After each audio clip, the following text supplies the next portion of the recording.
Welcome to Popternative, where we dive into topical discussions from the worlds of pop culture, social media, and sports. Here is your host, Peter Remoliotis, aka PD Beats.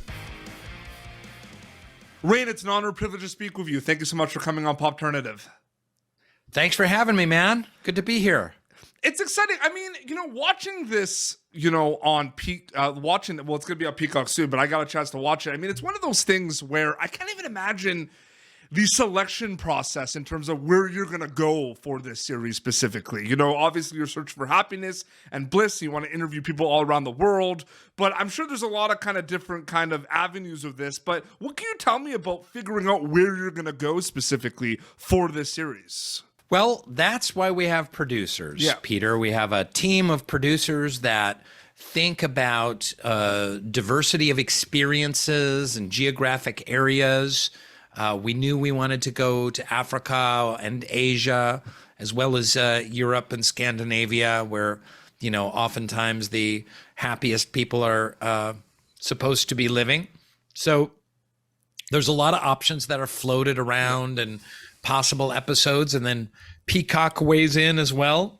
And that's how we settled on Iceland and Ghana and Bulgaria and Thailand. We wanted to go to Japan, but the COVID restrictions were a little too tricky to travel there this last summer. But hopefully we get a season 2 and can go to Japan.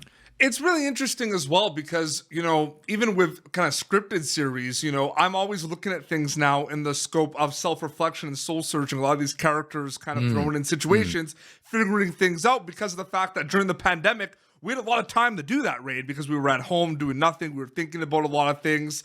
And when I watch this, you're doing like self-reflection and figuring things out the whole series and everything. Was that kind of on your mind the whole time as well, too? That the fact that you're traveling, going places, but everyone was in kind of an equal playing field at one point where everyone was kind of at home figuring things out and figuring out what the next move was. Well, part of why I was really interested in the show was that we could shoot it, and as COVID died down, we could release it right when people were wanting to get out into the world, right when they were wanting to explore and connect and travel and adventure. And there is that element to the show. It is a funny travel show at the end of the day. It's just funny, beautiful locations, and it's very entertaining. It also has that additional layer of some really extraordinary kind of life lessons to be learned. So it's kind of win-win, but it's the perfect post-COVID travel show, really. Is it all storytelling for Rainn Wilson, whether it's scripted or unscripted, whether it's this, The Office, The Meg, or is the mindset change a lot depending on kind of the project? Like, because it is all storytelling at the end of the day. Yeah, and that's why we have some great producers that really focused on the story. Every country you go to, you got to start somewhere, you got to end somewhere different, right? And learn some things along the way. And every person you interview is a different act. So it's like a 5-act structure of every episode. Yeah. So the producer, the director, the editor, they're shaping the individual little stories, and they're shaping the larger story. And then the showrunner, our great showrunner, Melissa, she had to shape the whole show itself. What is the story of the 5 episodes and how they all connect? So I think our producing team did a magnificent job doing that. I'm curious, kind of, you can kind of like add to the whole kind of interviews and interviewing all these incredible people from all around the world. What was your favorite thing about kind of talking specifically to everyone? Was it just kind of all the stories and kind of knowledge they were able to kind of like lay on you? Like, I'm just curious, what was your favorite thing about that component, the conversation component of the show? I would say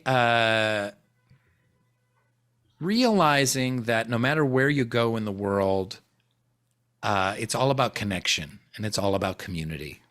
And it doesn't matter if you're in the jungles of Africa or the jungles of Thailand, or you're on a glacier in Iceland. It's really about the connections that you have, the people that you meet, the love that you bring. It's universal. And That's the big lesson of Geography of Bliss. When they get a chance to watch it on Peacock, Rainn Wilson and the Geography of Bliss, kind of to add to that a little bit, you mentioned kind of lessons and everything, because there's a lot of lessons. I feel like I learned so much just from your kind of conversations. Like, they weren't even like the longest conversations. Obviously, maybe they were longer than what we see, but I felt like I took a lot from them. You know what I mean? And everything. What are you hoping the viewers get when they get to watch this show specifically, takeaway wise? Well, there's so many different facets to happiness and well-being.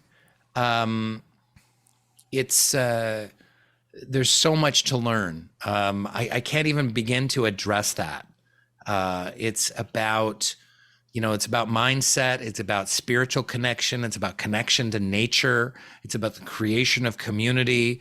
There are certain practices like meditation one can put into place. So every interview, every conversation, we tried to illumine a different facet of the search for happiness. Mm-hmm. Absolutely. Do you have something that you like the most about being kind of a storyteller? Is there anything you like the most about what you do, basically? Or is it kind of just a lot of things that kind of come together?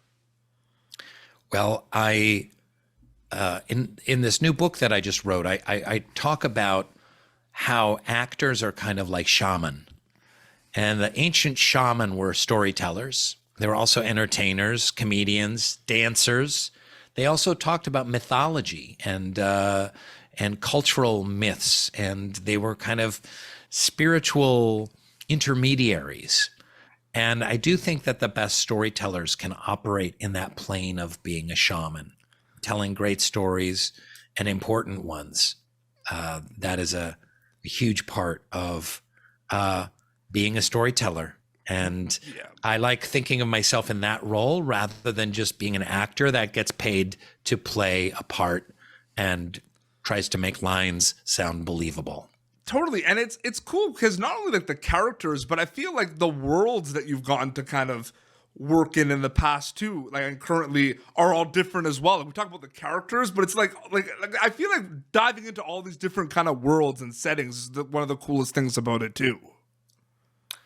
Yeah, I mean, it doesn't get much more different than being in a cocoa bean farm in Ghana and being in downtown Sofia, Bulgaria. There's so much to learn, and that's why I said the show also just works as a travel show, and you get to see some incredible locations and tremendous beauty. Rainn Wilson and the Geography of Bliss premiering on Peacock May 18th. Thank you so much for your time. It was so great chatting with you, Rainn. Thanks so much. Really appreciate it. Thank you for tuning in to Popternative. Make sure to check out our past episodes of Popternative on YouTube. Be sure to like Popternative on Facebook and follow us on Twitter. This has been an Autograph Communications production.